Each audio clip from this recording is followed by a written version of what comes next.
Hey, it's Chris. Happy Saturday.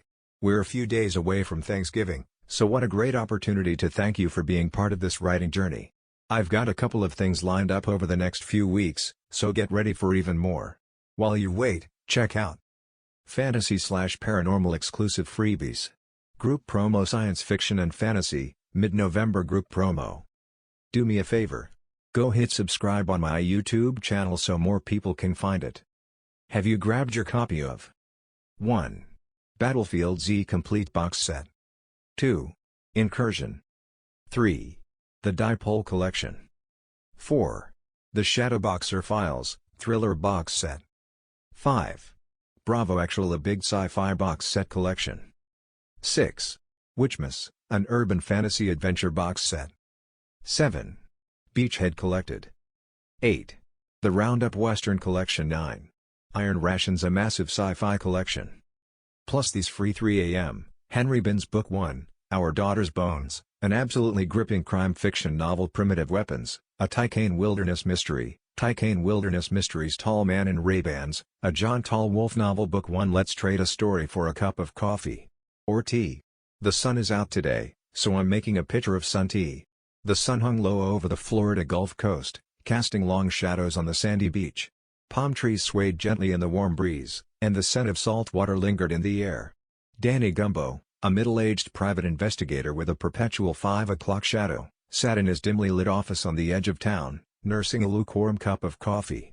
The phone on his cluttered desk rang, interrupting the melancholy tune playing on his vintage record player. "Mr. Gumbo, I need your help," said a deep, gravelly voice on the other end. Danny recognized the voice immediately. It was Rufus Sterling, a local businessman known for his shady dealings and a penchant for trouble. He had a reputation for being slippery, and Danny had crossed paths with him more than once. "What do you want, Sterling? Last time we met, you left me with a broken nose," Danny said, rubbing his still sensitive nose. "I got a problem, Gumbo, a big one. I've been accused of killing my business partner, William Wild Bill Wilkins," Sterling replied. "I didn't do it, but the cops won't listen. I need you to find the real killer." Danny hesitated. Sterling was the last person he wanted to work for, but the promise of a substantial fee was tempting. He sighed and agreed, "I'll look into it, but I'll be working with the police, not against them. If you're lying, you're on your own." Sterling grunted his approval and hung up. Danny had his reservations about getting involved in this case, but he couldn't resist the lure of a substantial payday. The following morning, Danny visited the local police station to offer his assistance. He found himself in a small, cramped office facing Detective Linda Hastings, a tough-as-nails officer known for her no-nonsense approach to solving cases. "Reluctant as always, Gumbo," Linda said, her voice tinged with annoyance. "Fine, we could use the extra help. But remember, you're not in charge here."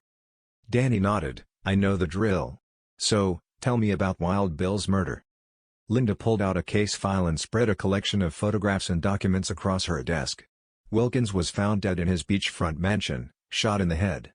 The murder weapon was a .38 caliber revolver, and there were no signs of forced entry. Sterling claims he was with a client at the time of the murder, but we need concrete evidence to clear his name or put him away. Danny examined the crime scene photos and the witness statements. As he studied the evidence, he couldn't help but feel that there was something off about the whole situation. "I'll start by talking to Sterling's alibi," Danny suggested. "If he's telling the truth, we might have a witness who can clear him." Linda agreed and gave Danny the name and address of Sterling's alibi, a woman named Vanessa LaRue. Danny headed to her apartment, a cozy place overlooking the Gulf, its windows allowing the salty breeze to waft inside. Vanessa was a striking woman in her mid-30s, with a mane of dark, wavy hair and eyes that seemed to hold secrets. She was hesitant to talk to Danny at first, but his smooth talking and charisma eventually won her over. "Mr. Gumbo, Rufus Sterling couldn't have killed Wild Bill," Vanessa insisted. "I was with him all night. We had a business meeting that lasted until the early morning." Danny pressed for details, trying to corroborate Vanessa's story. She provided him with receipts and a security camera video from the restaurant where they had met, confirming their alibi.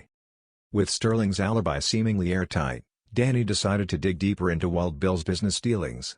He started by talking to the victim's employees and associates, hoping to uncover any potential motives. As he pieced together the puzzle, he found that Wild Bill had been involved in some shady business deals of his own, including a real estate development scheme that had gone south. One name kept cropping up in Danny's interviews: Frank D'Amico, a local developer who had a notorious reputation for being ruthless in business. Danny decided to pay D'Amico a visit, hoping to get some answers. D'Amico's office was in a high-rise building overlooking the Gulf, a stark contrast to the modest surroundings of most of the town. The man himself was as imposing as his reputation, with a slick suit and a permanent scowl. "What do you want?" D'Amico grunted as Danny entered the office. "I'm looking into the murder of Wild Bill Wilkins," Danny said, not mincing words. "There are some ties to a business deal gone bad, and your name keeps coming up." D'Amico's eyes narrowed, but he didn't seem surprised. "I knew this would come back to haunt me. Look, I had nothing to do with that murder. Wild Bill and I had our differences, but I don't kill people." Danny decided to press further, hoping to provoke a reaction. "If you're innocent, you won't mind answering some questions." D'Amico leaned back in his leather chair, clearly annoyed but willing to cooperate. "Fine, ask your questions." As Danny delved deeper into his investigation, he discovered that Wild Bill had been involved in an intense legal battle over a prime piece of beachfront property. The dispute had been dragging on for months, with Wild Bill and D'Amico at each other's throats. With this new information, Danny returned to the police station and shared his findings with Linda. She was skeptical but agreed to look into the property dispute more closely. Days turned into weeks as Danny and Linda worked tirelessly to untangle the web of deceit and secrets surrounding the murder. They dug up old documents, interviewed more witnesses, and confronted those who had something to hide. In the end, it was a surprise revelation that cracked the case wide open.